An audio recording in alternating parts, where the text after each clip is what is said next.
Assalamualaikum warahmatullahi wabarakatuh. Ketemu lagi dengan saya Siti Nurhasana di channel saya Siti Nurhasana Yahya. Sebelum tonton videonya jangan lupa like and subscribe ya. Selamat menyaksikan, semoga video ini bermanfaat. Terima kasih. Wassalamualaikum warahmatullahi wabarakatuh. Assalamualaikum warahmatullahi wabarakatuh. Sekarang kita masuk ke sesi pengujian hipotesis. Ini kalau di buku statistika pendidikan saya ada di chapter 9, pengujian hipotesis. Kalau di buku statistika sosial saya lupa deh, mungkin sama deh di bab 9 atau di bab 10-nya. Nah, apa sih yang dimaksud dengan pengujian hipotesis ini? Umumnya saya selalu mengaitkan pembelajaran statistika ini dengan metodologi penelitian. Karena apa? Karena ini kita belajar tidak murni hanya sekedar statistika aja, tapi yang kita pelajari adalah bagaimana statistika ini bisa berperan untuk membantu kita dalam mengolah data dalam sebuah penelitian atau riset. Nah, untuk risetnya pun tidak mesti harus riset yang kuantitatif ya, baru bisa menggunakan statistik. Bahkan untuk riset yang levelnya kualitatif sekalipun sangat memungkinkan untuk menggunakan statistika ilmu dalam kalau saya ngomong statistika itu adalah ilmunya, sedangkan statistik itu adalah angkanya. Jadi sangat memungkinkan untuk menggunakan statistika dalam pengolahan datanya, baik itu untuk mengelompokkan responden, untuk mengelompokkan data, dan seterusnya. Nah, sekarang kita masuk ke dalam bab pengujian hipotesis. Khusus untuk bab pengujian hipotesis, ini digunakan pada penelitian yang sifatnya kuantitatif, gitu ya. Yang sifatnya kuantitatif.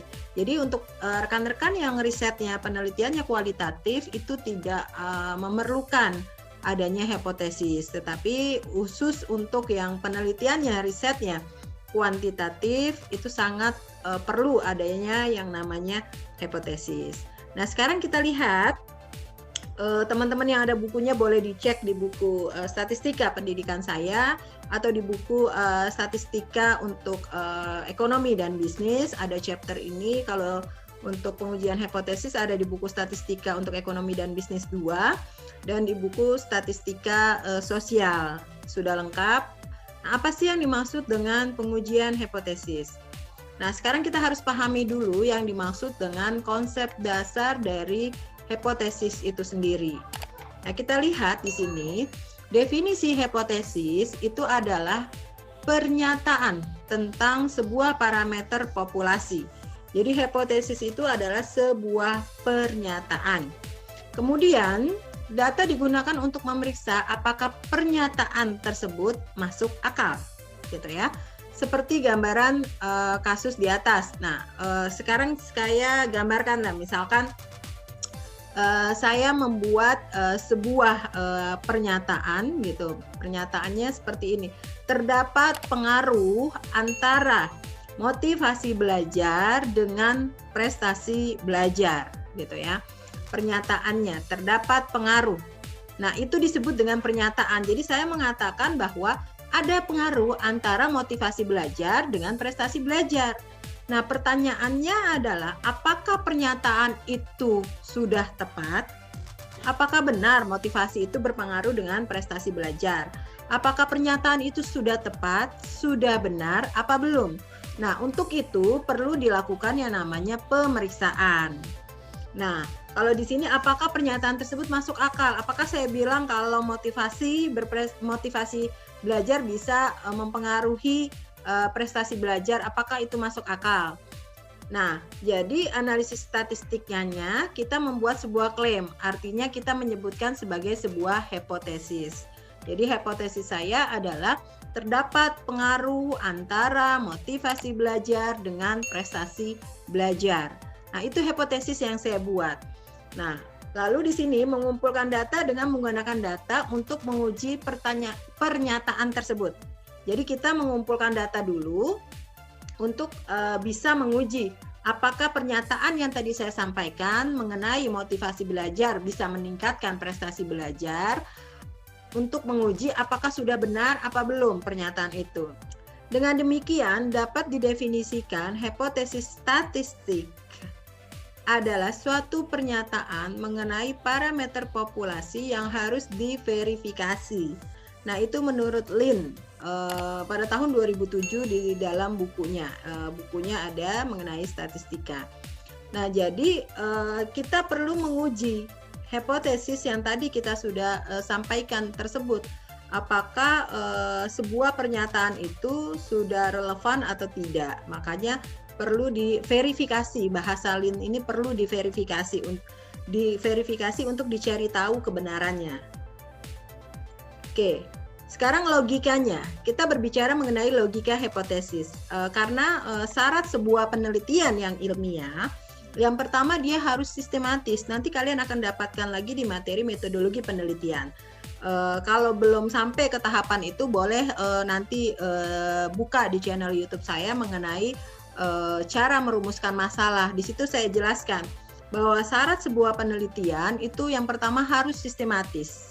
Itu yang pertama. Sistematis itu kita harus memulainya dari masalah, lalu kita merumuskan latar belakang masalah, kita merumuskan masalahnya, sampai nanti di akhir kita membuat teori, kita mencari metode yang tepat, lalu kita menjawab permasalahan tersebut dan mengambil kesimpulan.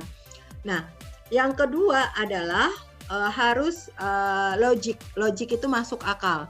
Harus bisa kita pahami dengan logika yang benar-benar bisa dipahami dengan akal sehat manusia. Nah, yang ketiga harus empiris. Empiris itu artinya bisa ditelusuri atau bisa diamati dengan panca indera, bisa diketahui atau bisa dipahami gitu ya. Jadi kita misalkan ini dapat teori ini dari mana? Oh, dari buku si ini, artikel si ini begini-begini. Nah, itu yang dikatakan empiris. Bisa ditelusuri, dasarnya bisa ditelusuri, asalnya bisa kita ketahui dengan panca indera kita, bisa kita lihat, bisa kita amati, bisa kita ketahui dan seterusnya lah. Itu yang disebut dengan empiris.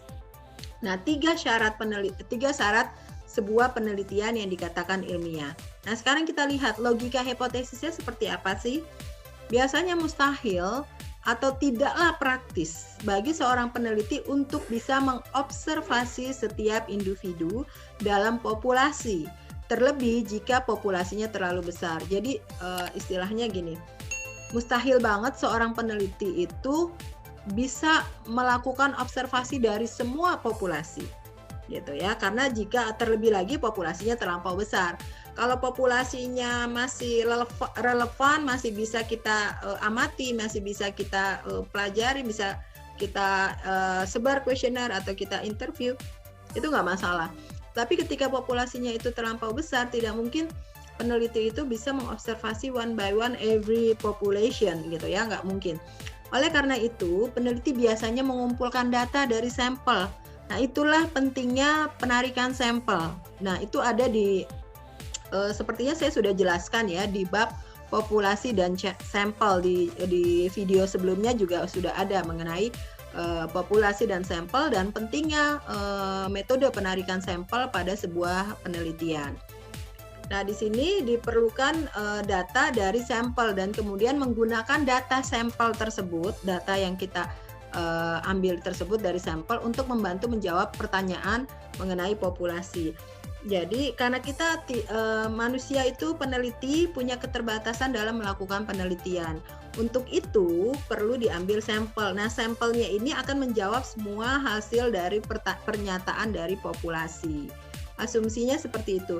Untuk itu sampel yang ditarik ini benar-benar harus mewakili populasi yang ada. Jangan sampai sampelnya misalkan ada 1.000 orang, yang kita teliti hanya 1 orang, it's not make sense, itu nggak masuk akal dan itu tidak masuk ke dalam syarat sebuah penelitian yang ilmiah. Jadi harus make sense ya. Nah, itu ada di chapter khusus mengenai bab populasi dan sampel. Nah, jadi di sini hipotesis adalah suatu pernyataan mengenai nilai suatu parameter populasi yang dimaksudkan untuk pengujian. Jadi untuk pengujian dan berguna untuk pengambilan keputusan. Nah, hipotesis pada dasarnya merupakan suatu proposisi atau anggapan yang mungkin benar dan sering digunakan sebagai dasar pembuatan keputusan. Ada pula yang menyatakan bahwa hipotesis merupakan dugaan sementara yang didasarkan pada teori, gitu ya. Kenapa saya menekankan kalimat kata demi kata? Karena hipotesis itu dugaan sementara yang based on-nya teori. Kenapa? Tadi kalau saya bilang terdapat pengaruh antara motivasi belajar dengan prestasi belajar. Saya menduga karena belum terbukti. Jadi saya membuat sebuah pernyataan. Ada nih pengaruh antara motivasi belajar dengan prestasi belajar. Bagaimana saya bisa menduga itu semua? Based on-nya adalah teori. Jadi saya tidak asal ngomong bahwa motivasi belajar berpengaruh dengan prestasi belajar, tetapi dasarnya adalah teori. Teori itu apa? Teori itu yang terkait dengan variabel yang kita angkat. Variabelnya contohnya tadi ada motivasi belajar dengan prestasi belajar. Jadi ada hal-hal yang mengatakan apa sih yang dimaksud dengan motivasi belajar, yang terkait dengan motivasi belajar bla bla bla bla.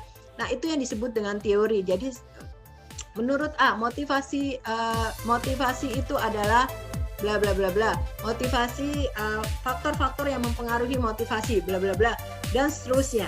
Nah, itu yang disebut dengan teori. Jadi pendapat dari para ahli yang mengatakan tentang hal tersebut. Hal tersebut itu apa? Ya variabel itu. Variabel itu apa? Ya teori itu. Teori itu tentang apa? Tentang variabel yang kita angkat. Variabelnya apa? Variabelnya ya motivasi belajar. Jadi semua hal yang terkait dengan motivasi belajar itu yang dikatakan sebagai teori. Dan semua hal yang terkait dengan prestasi belajar itu yang dikatakan teori, dan itu harus berdasarkan pendapat para ahli. Dikatakan ahli seperti apa? Dikatakan ahli misalkan dia pegang bukunya gitu ya. Jadi misalkan Siti Nurhasana mengatakan bahwa hipotesis adalah bla bla bla bla. Nah, itu bisa dikatakan teori karena ada bukunya. Karena kenapa ada bukunya? Kenapa bisa dikatakan ahli? Karena di dalam buku itu ada di dalam buku itu ada CV dari penulis. Kita bisa ketahui penulis itu background-nya apa, pendidikannya apa. Jadi kita bisa katakan dia ahli dan dia menerbitkan sebuah buku. Thank you for watching. Saksikan untuk video kelanjutannya ya. Jangan lupa terus dukung channel ini dengan cara klik tombol like, comment, subscribe, and share the video ya. Terima kasih. Wassalamualaikum warahmatullahi wabarakatuh.